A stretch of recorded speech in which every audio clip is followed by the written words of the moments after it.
Maaf Pak, mengganggu di jaringannya susah. Akhirkan waktu Pak Arifai 30 menit, nggih. Waktu Insya Pak Allah. Arifai 30 menit. Monggo saya beri kesempatan kepada Pak Arifai untuk melakukan pembelajaran. Ya, Eh, coba. Dimulai Pak, monggo. Ya, Pak. Bismillahirrahmanirrahim. Assalamualaikum warahmatullahi wabarakatuh. Waalaikumsalam Waalaikumsalam warahmatullahi wabarakatuh. Anak-anak bagaimana? Sehat semua? Alhamdulillah Alhamdulillah. sehat. Terus semangat. Nah, baiklah anak-anakku. Marilah kita memulai pembelajaran pada hari ini, yaitu pendidikan agama Islam dan budi pekerti. Sebelumnya, marilah kita berdoa bersama-sama dulu. Berdoa, saya minta kepada salah satu anak-anak untuk memimpin doanya. Jadi saya minta atas nama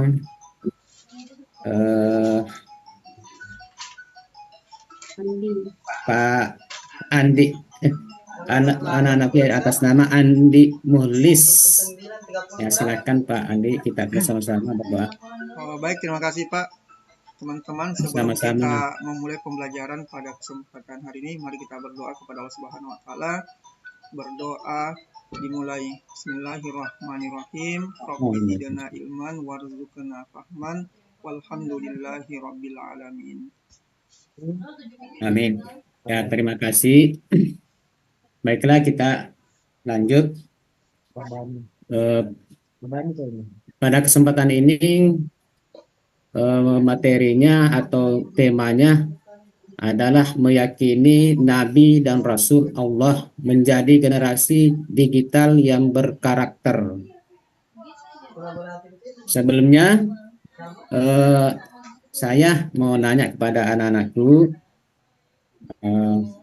apakah anak-anak kenal atau yakin bahwa ada Nabi dan Rasul Allah? Yakin Pak Guru. Yakin Pak Guru. Oke. Kemudian tahu bahwa Nabi dan Rasul itu ada berapa yang wajib kita ketahui? Ada 25 Pak Guru. Ada 25 Pak. Bagus sekali, terima kasih banyak. Nah, kita lanjut, yaitu materinya meyakini Nabi dan Rasul Allah menjadi generasi digital yang berkarakter. Jadi tujuan pembelajarannya atau tujuan pembelajaran satu, menguatkan pemahaman siswa mengenai peran dan misi para nabi dan rasul dalam Islam. Kedua, membentuk generasi digital yang berkarakter dengan meneladani sifat-sifat mulia para nabi dan rasul. Kemudian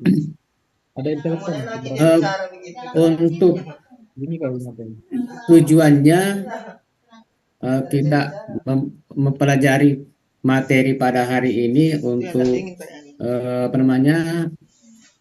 Nabi dan Rasul.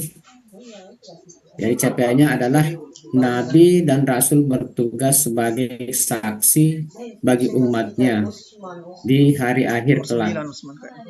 Jadi pemberi kabar gembira bagi para pengikutnya, memberi peringatan bagi orang-orang ingkar terhadapnya, serta berdakwah mengajak manusia agar beriman dan beribadah kepada Allah Subhanahu wa Ta'ala. Jadi dalam menjalankan tugas-tugas tersebut, Nabi dan Rasul diberi mukjizat sebagai bukti kenabian dan kerasulan sekaligus melemahkan orang-orang yang ingkar dan menentangnya. Generasi digital dapat meladani sifat-sifat wajib bagi Rasul sehingga menjadi pribadi yang berkarakter, jujur, dapat dipercaya, bertanggung jawab, dan cerdas. karakter-karakter ini sangat diperlukan dalam berinteraksi di dunia digital. Jadi karakter-karakter tersebut dapat menjadi generasi digital agar bisa berselancar di internet secara aman dan bertanggung jawab. Kemudian selanjutnya, bagaimana kita bisa menjadi generasi digital yang berkarakter dengan meneladani sifat-sifat Nabi dan Rasul? Bagaimana nilai-nilai yang diajarkan oleh Nabi dan Rasul dapat diterapkan dalam dunia digital? Dan terakhir, mengapa penting untuk meneladani Nabi dan Rasul dalam menghadapi tantangan di era digital? Memasuki intinya, yaitu iman kepada Nabi dan Rasul. Anak sudah paham, sudah tahu bahwa apa itu iman. Ada yang mengerti, ada yang paham tentang apa arti daripada iman tersebut. Mempercayai Pak Guru. Nah, coba kalau ada. Oke, mempercayai. Oke, bisa dikasih upload kepada Muhammad Said ya.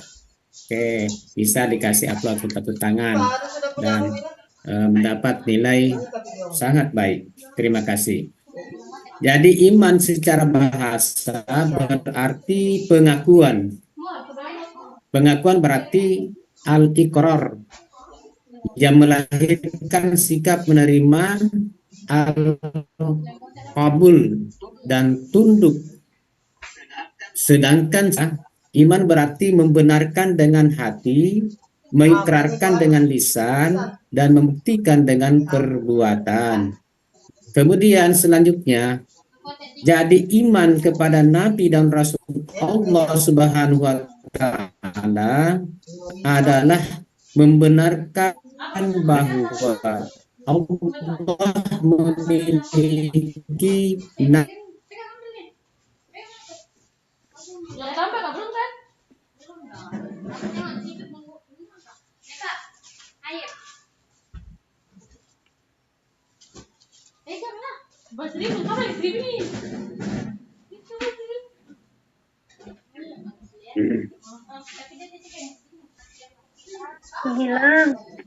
lelet lagi. Kalian perbedaan antar Nabi dan Rasul. Nabi adalah seorang laki-laki yang diberi wahyu oleh Allah Subhanahu wa Ta'ala untuk dirinya sendiri. Sedangkan Rasul adalah seorang laki-laki yang diberi wahyu oleh Allah Subhanahu wa Ta'ala untuk dirinya sendiri dan untuk disampaikan kepada umat manusia. Kemudian selanjutnya, mukjizat bagi Nabi dan Rasul. Jadi secara bahasa mukjizat berasal dari kata dalam bahasa Arab ajaza yang berarti melemahkan. Sedangkan secara istilah mukjizat adalah peristiwa luar biasa yang terjadi pada diri seorang nabi dan rasul sebagai bukti kenabian atau kerasulannya yang bertujuan untuk melemahkan orang yang tidak percaya atau ingkar terhadap para nabi dan rasul Allah Subhanahu wa Ta'ala. Kemudian selanjutnya mukjizat ada dua macam, yaitu pertama atau satu mukjizat yang bersifat material, indrawi dan lokal. Yang kedua, mukjizat yang bersifat non-materi, logis, dan dapat dibuktikan sepanjang masa. Kemudian selanjutnya, tugas Nabi dan Rasul. Tugas Nabi dan Rasul dijelaskan dalam Al-Quran, khususnya pada surah Al-Ahzab ayat 45 sampai 46 sebagai berikut. Nah, Pak Guru ingin memberikan tugas kepada anak-anakku, siapa di antaranya atau salah satu yang bisa membaca ayat atau surah tersebut. Adakah anak-anakku? Yang mana Pak mau Halo? dibaca? Nggak ada. Halo? Belum. Belumnya belum. Ada? Ayatnya di Tidak ada. Kalau ada silakan. Bacakan apa Pak Guru? Ya. Bacakan apa Pak Guru? Oke, kalau begitu tidak ada. Anak-anak minta dibacakan Pak Guru sendiri. Ya, Slide-nya baik, Pak Guru saya nggak kelihatan akan Pak Guru. bacakan. Slide-nya Pak Guru kalau ditampilkan kita bacakan Pak Guru. Slide-nya ya. Nah, slide-nya belum nampak Bapak Guru.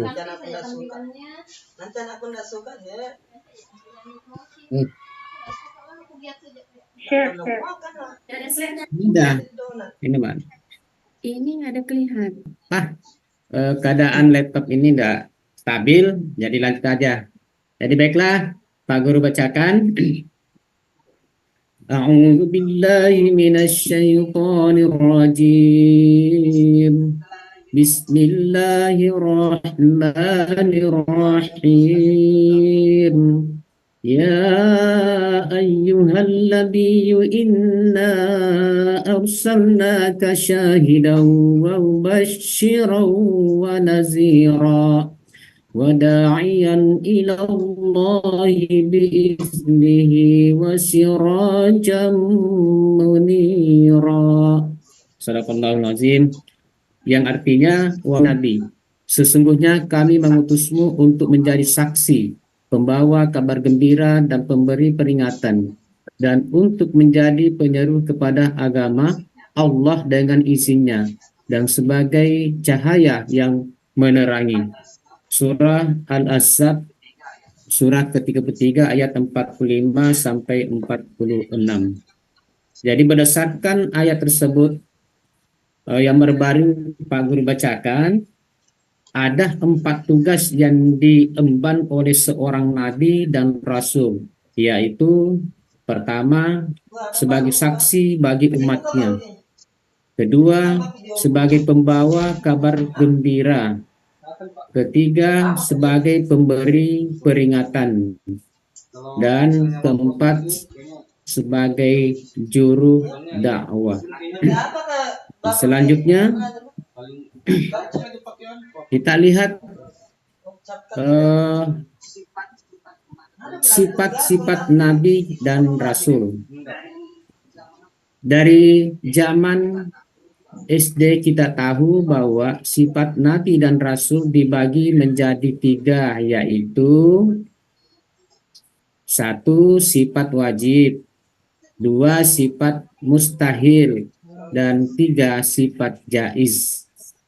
Nah, sifat wajib Nabi dan Rasul yaitu pertama, sidik, artinya benar. 2, amanah, artinya terpercaya. 3, 4, tablik, artinya menyampaikan.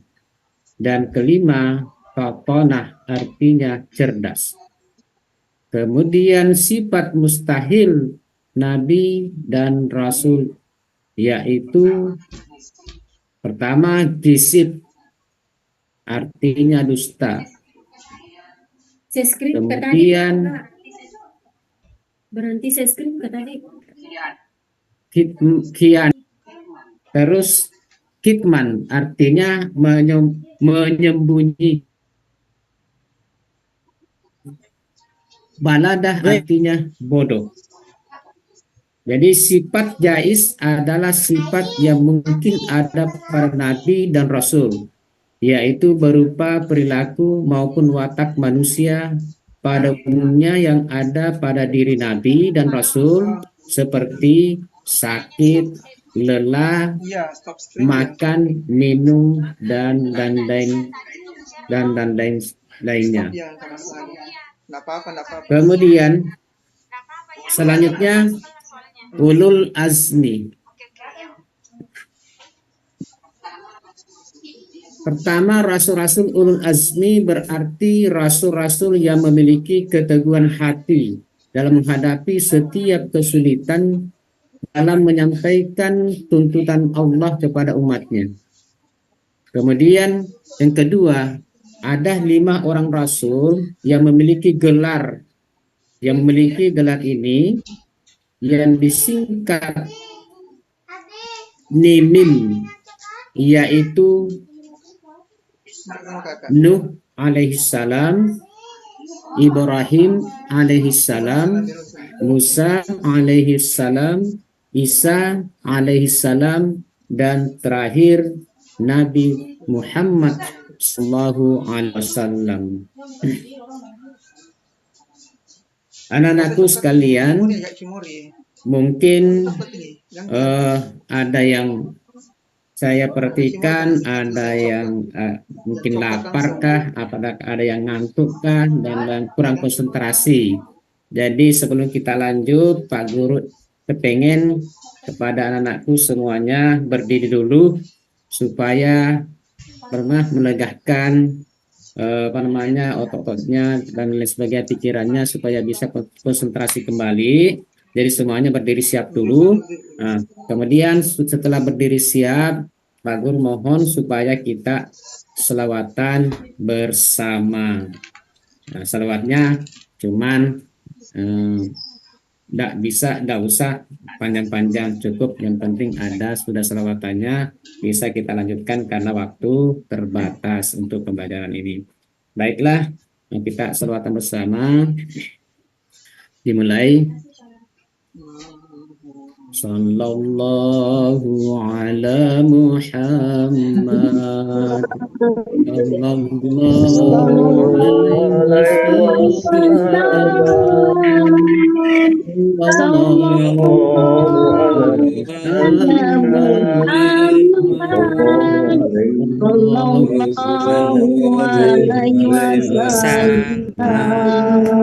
Baiklah. Nah, cukup di sini selawatannya. Gimana? Semangat? Semangat Pak Guru. Semangat Pak Guru. Semangat Pak Guru. Terima kasih. Duduk Mahlini kembali tidur dan Pak Guru, Mahlini tidur. Oke, terima kasih ya. Kemudian kita lanjutkan, yaitu kita beralih kepada peran iman kepada Nabi dan Rasul bagi generasi digital. Jadi tentunya anak-anakku sudah tahu apa itu digital. Di era sekarang yaitu generasi digital, berarti kita memakai yaitu namanya contohnya internet. Jadi kita sesuaikan dengan perkembangan zaman bahwa memakai jaringan audio internet banyak kelebihannya, banyak kemudahannya, dan baik bernilai positif, dan sebaliknya juga ada, tergantung dari kita yang memakainya atau menggunakannya. Baiklah, jadi peran iman kepada Nabi dan Rasul bagi generasi digital. Pertama, keteladanan yang diberikan oleh para nabi dan rasul dapat dijadikan sebagai inspirasi dalam membangun karakter diri kalian menjadi generasi digital yang kokoh. Kemudian yang kedua, generasi digital dapat meneladani sifat-sifat wajib bagi rasul sehingga menjadi pribadi yang berkarakter jujur, dapat dipercaya, bertanggung jawab, dan cerdas. Dan yang ketiga, ada 3 cara yang diberikan oleh UNICEF agar menjadikan internet sebagai tempat berinteraksi yang aman, yaitu pertama, tunjukkan perilaku baik di dunia maya. Yang kedua, periksa pengaturan akunmu dan kata sandimu. Dan ketiga, jangan menyebarkan rumor atau hal yang menyakitkan atau membuat malu seseorang. Baiklah,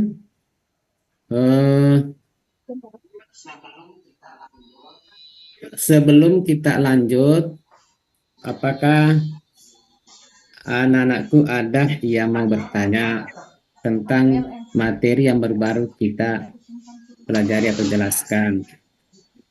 Kalau ada, silakan. Kalau tidak ada, kita lanjut. Gimana anakku? Oh, enggak tahu Pak baru itu. Kita lanjut aja. Lanjut Pak Guru. Lanjut aja mungkin ya Lanjut kalau Pak Guru. Ya, lanjut aja, Pak Guru. Lanjut Saya aja. kasih Oke. bangun dulu saya Pak, saya tidur. Guru tidur ya. Selanjutnya karena waktu ini waktu masuk sholat zuhur, tentunya juga banyak yang ngantuk. Karena kenapa ngantuk? Karena kalau lapar mungkin dan sebagainya. Oke, jadi Kampung Tengah sudah menagih. Jadi sekarang kita bentuk kelompok dulu anak-anakku. Said nggak boleh ribut. Kelompok Pak Guru yang tentukan supaya cepat karena waktunya sangat singkat. Jadi Pak Guru yang tentukan kelompoknya. Pak Guru sudah bagi kelompok menjadi 4 kelompok karena jumlah siswa ada 18 orang. Jadi bisa dibagi 4 dan Pak Guru langsung tentukan aja karena waktunya agak mendesak. Jadi Pak Guru bisa didengar nama-namanya yang masuk kelompok pertama atau 1. Kelompok pertama yaitu atas nama Baharudin, Abdul Munir, Sumiyati, Maimunah, 4 orang Maimunah. Jadi ada 4 orang, bisa didengar dan cari kelompoknya masing-masing. Yang masuk kelompok 1 silakan cari pesan temannya, silakan ambil posisi atau atur bangku dan mejanya bagaimana bisa berdiskusi. Kemudian sesuai dengan kesepakatan kelas, kan kita ada perjanjian kelas kemarin, ada kesepakatan kelas bahwa setelah di dalam kelas atau waktu pembelajaran itu sudah kita sepakat bahwa bangku sudah diatur rapi. Kemudian siswa-siswi harus pakaiannya rapi dan tidak ada lagi yang bisa keluar masuk tanpa seizin atau ada keperluan lainnya. Itu kesepakatan supaya suasana kelas aman. Jangan stop di sini, Pak. Ya. Mana itu gas kelompoknya? Oke, kita yaitu ada 5 orang. Di antaranya 1 Pati, Mahlini, Latifatul Aziza, Muhammad Said, Jamansyah. Boleh didengar, cari kelompoknya masing-masing, dan ambil posisi masing-masing dan langsung berdiskusi. Kemudian yang kelompok 3 yaitu Wandi, Asnidar, Dewi, Rosaria Indah. Kemudian Usman Effendi. Oke, bisa didengar. Silakan cari temannya. Kelompoknya kelompok 3. Dan kelompok terakhir keempat yaitu 1 Andi Muhlis, Zamzam, Hasnidar, Emrifai, 4 orang. Silakan cari kelompoknya temannya masing-masing. Mohon izin Pak, Hasnidar kelompok 3 apa kelompok 4? Kelompok 4 Pak. Soalnya ada 2 Hasnidar dengan Hasnidar. Betul Hanya di sekali. mana Pak? 3. Kalau kelompok 3 Asnidar. Berarti saya di kelompok 4H. Kalau kelompok 4 Hasnidar. Oke Pak, makasih Pak. Oke, sudah jelas. Terima kasih banyak. Pak Guru kecil Pak tulisannya. Guru kasih kesempatan 2 menit untuk berdiskusi masing-masing kelompoknya. Maimunah tulis cepat. Tulisanmu bagus. Setelah Apa yang didiskusikan ya. Pak? Mana Pak? Instruksinya mana Pak? Oke, diskusinya yaitu Terlalu kecil Pak, enggak saya lihat Pak. Keluar dia. ya. Dibesarkan lagi, Pak Guru. Ini laptopnya Bacakan dimaklum aja itu Pak. kita besarkan lagi Biar begitu kelihatan ini di kalau laptop. kecil. Jangan di situ, Pak. Nah, malah kembali. Dibacakan aja kali Pak. Nggak bisa melihat dari laptop kita ini Pak. Bisa dibaca, Pak. Bukan lagi kembali. Sana kembali. Usman, deh. tolong kembalikan kacamata saya Usman. Ukuran Di besar. slideshow, Pak. Di Nah, slideshow. Pak Guru di slideshow. Biar... Di slide-nya ini Pak, di slide ini. Ini. Iya. Nah, itu. Bukan itu Pak, ini nih. Iya. Ya itu. Nah, ini. Versi besar ini. Tadi mau kasih besar malah kembali. Iya. Nah, oke. Tuh. Memang Yang penting jangan ditunjuk ini Pak, stop screen itu. memang jadi Paling bawah itu ada yang ada tulisan tambah itu dibesari. Ada kawa Bu. Paling bawah. Pakai kacamata Mahlini, pakai kacamata. sudah Dibacakan Kakak aja coba Pak, soalnya kalau gitu Pak, mengalih. dibacakan aja masing-masing kelompok dibacakan aja soalnya. Oke, lagi. Oke, jadi apa namanya? Memang kalau di lembar kerja ini memang saya tidak tampilkan, tapi di modulnya ada lengkap. Jadi yang didiskusikan untuk memanfaatkan waktu, diskusikan masing-masing sama aja, masing-masing kelompok 4 kelompok itu apa itu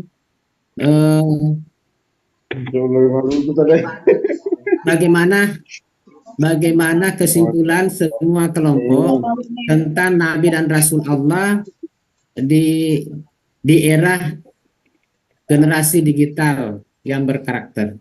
Nah, semua tugasnya sama 4 kelompok. Ya, silakan. Jelas bagaimana pendapat kalian atau pendapat anak-anakku tentang Nabi dan Rasul Allah menjadi generasi digital yang berkarakter. Ya, itu aja sama soalnya. Pertanyaannya 4 kelompok. Sudah jelas? Kalau jelas silahkan berdiskusi. Pak Guru kasih waktu 2 menit.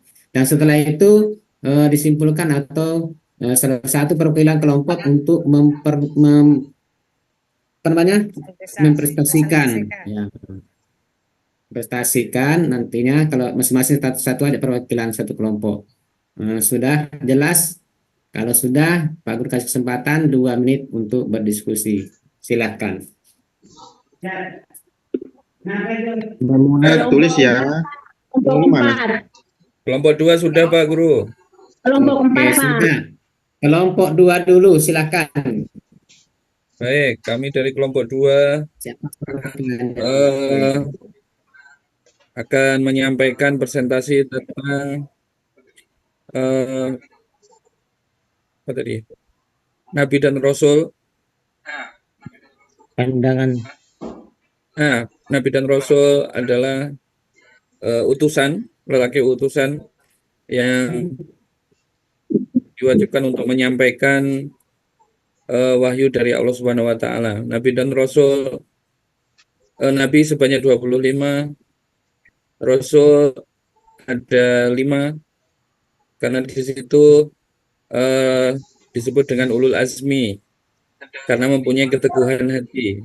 Ulul azmi ada 5, yaitu terdiri dari Nabi Nuh alaihissalam, Nabi Isa alaihissalam, Nabi Musa alaihissalam, Nabi Ibrahim alaihissalam, dan Nabi Muhammad SAW.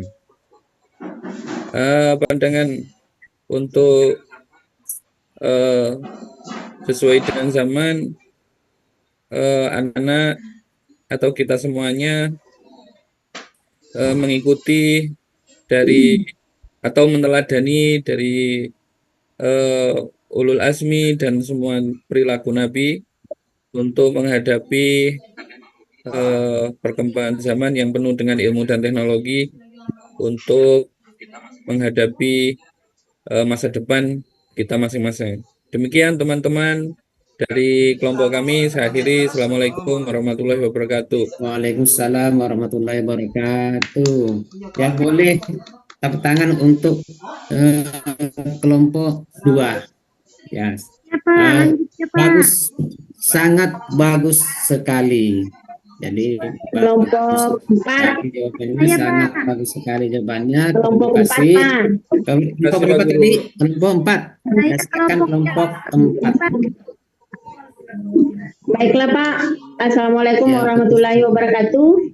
Kami akan mempresentasikan Waalaikumsalam hasil diskusi dari kelompok kami. Saya atas nama Hasnidar, teman saya ada Jamansa, ada Mahlini, dan ada Muhammad Rifai. Tentang peran iman kepada Nabi dan Rasul terhadap generasi digital, yaitu dengan meneladani para Nabi dan Rasul, generasi digital bisa mengembangkan aktivitas dalam dunia digital secara aman dan bertanggung jawab. Dengan nilai-nilai keteladanan Nabi dan Rasul dapat membimbing kita menjadi generasi digital dalam mengakses, memanfaatkan internet sekaligus menghindarkan diri dari dampak negatif. Sekian dari kami, Pak. Ya, terima kasih. Jadi untuk kelompok 4 sama sangat baik jawabannya atau kesimpulannya atau hasil presentasi dari kelompoknya tadi. Nah, terima kasih. Saya lagi, Pak. Selanjutnya kelompok berapa lagi? Kelompoknya Wandi dan Windy. Kelompok 3. Ya, silakan kelompok 3. Jadi dengan meneladani Nabi dan Rasul, kita sebagai siswa dengan generasi digital perlu saling mengedukasi di antara kita agar dapat berinternet secara aman dan bertanggung jawab. Kemudian keimanan kepada Nabi dan Rasul dapat menginspirasi dan dapat memberikan kita teladan yang baik terhadap penggunaan internet itu. Terima kasih, Pak. Oke, terima kasih banyak. Pak. Jawabannya juga sangat baik. Terima kasih. Dan terakhir kelompok 1 ya. Silakan kelompok 1. Maimunah tuh. Iya, Kak. Kelompok 1. Oke, silakan. Ya Pak, dari pertanyaan Bapak tadi, bagaimana peran iman kepada para nabi dan rasul terhadap aktivitas generasi di digital di era digital? Iman kepada nabi dan rasul memberikan inspirasi bagi generasi digital dengan mengambil keteladanan dari karakter-karakter tersebut. Kita dapat menjalani aktivitas di dunia maya dengan aman, bertanggung jawab, cerdas. Terima kasih Pak, itu saja Pak dari kelompok 1 Pak. Sama-sama baik anak-anakku, semuanya pintar semuanya, jawabannya cukup sangat baik dan lain sebagainya. Jadi terima kasih, mudah-mudahan ilmu yang kita dapat hari ini, anak dapat hari ini dapat bermanfaat. Amin ya rabbal alamin. Dan tugas untuk presentasi 4 kelompok sudah presentasi semua. Kemudian kita simpulkan apakah ada anak-anakku yang bisa salah satu atau diantaranya bisa menyimpulkan hasil daripada materi yang kita pelajari pada hari ini. Silakan kalau ada.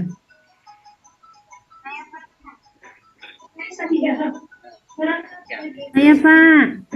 Oke, silakan. Oke, silakan. Jadi kesimpulan pada materi hari ini, kita sebagai generasi yang hidup di era digital, untuk meneladani Nabi dan Rasul harus menggunakan internet dengan bijak dan bertanggung jawab. Demikian Pak. Oke, terima kasih banyak. Waktunya sudah habis dan anakku sangat gelisah karena memang waktunya waktu makan dan sholat, makanya kita akan akhiri pembelajaran. Sebelum kita akhiri pembelajaran, Pak Guru akan menyebutkan sedikit sebagai kesimpulan bahwa Nabi dan Rasul yang wajib kita ketahui yaitu 25 Nabi dan Rasul. Sebetulnya kalau Nabi banyak, Cuma yang wajib kita ketahui 25 nabi dan rasul dan tugas-tugasnya masing-masing itu memang berikan wahyu langsung dari Allah Subhanahu wa taala, artinya kelebihan atau mujizat. Selanjutnya bagaimana sifat-sifatnya? Tentunya kita tahu bersama bahwa kita kehidupan sehari-hari kita harus mengikuti apa yang diajarkan oleh Nabi pada khususnya bagi umat Islam, yaitu Nabi Muhammad SAW. Kita amalkan apa yang diajarkan kepada kita, insya Allah kita akan selamat dunia dan akhirat, amin ya rabbal alamin. Dan terakhir, kita sesuaikan dengan kita hidup di dunia ini dengan sesuai dengan perkembangan zaman. Tentunya kita sekarang ini harus kita berkomunikasi dengan adanya yang dinamakan internet atau digital dan lain sebagainya, supaya bisa juga kita menjadi manusia yang berguna bagi khususnya agama dan perlunya bangsa atau negara kita, bangsa Indonesia, dan bisa kita menjadikan digital itu kita bisa menjadi manusia atau siswa yang berkarakter, amin ya rabbal alamin. Itu saja yang Pak Guru sempat sampaikan atau jelaskan pembelajaran pada hari ini. Selanjutnya sebelum kita tutup untuk pembelajaran berikutnya atau minggu depan, insya Allah kita akan masuki bab ke-8. Nah, itu saja. Sebelum kita tutup, marilah kita bersama-sama mengucapkan hamdalah alhamdulillahi rabbil alamin, dan Pak Guru akhiri dengan mengajak kepada anak-anak sekalian dengan doa membaca surah, yaitu surah Al-Asr. Marilah kita mulai bersama-sama. A'udzubillahi minasyaitonirrajim. Bismillahirrahmanirrahim. Wal 'asr innal insana lafi khusr illa allazina amanu wa 'amilus solihati wa tawassaw bil haqqi wa tawassaw bis sabr. Amin ya rabbal alamin. Dan aku akhiri dengan ucapan wallahu muwaffiq ila aqwamit thoriq. Wassalamualaikum warahmatullahi wabarakatuh. Waalaikumsalam warahmatullahi wabarakatuh.